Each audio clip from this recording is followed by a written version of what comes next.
ডাকসু নির্বাচনে শিবিরকে হারানো এবার প্রায় অসম্ভব। কেন জানেন? অনেকের কাছে কথাটা হয়তো একটু অবাস্তব বা বাড়াবাড়ি মনে হতে পারে, কিন্তু যারা বিগত কিছু মাসের ঘটনা প্রবাহ খেয়াল করেছেন তারা জানেন এটা শুধু বাস্তবেই নয়, খুবই সম্ভাব্য একটি সত্য।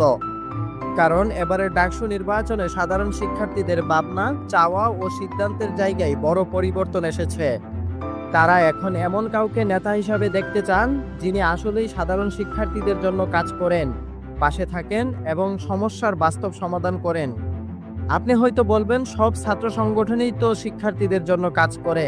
কথাটা এক অর্থে ঠিক হলেও পুরোপুরি সঠিক নয়।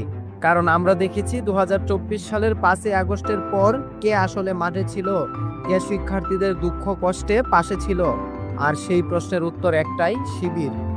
ঢাকা বিশ্ববিদ্যালয় শাখা ছাত্র শিবির 5 আগস্টের ঘটনার পর থেকেই প্রতিনিয়ত সাধারণ শিক্ষার্থীদের পাশে দাঁড়িয়েছে। কথাই নয়, কাজের মাধ্যমে তারা প্রমাণ দিয়েছে যে তারা একটি দায়িত্বশীল, মানবিক এবং প্রগতিশীল ছাত্র সংগঠন। তাদের নেওয়া কর্মসূচিগুলোর দিকে তাকালে বোঝা যায় তারা শুধু বক্তব্যে নয়, বাস্তব কাজেও এগিয়ে। শিবির ঢাকা বিশ্ববিদ্যালয়ে 7 দিন ব্যাপী ফ্রি মেডিকেল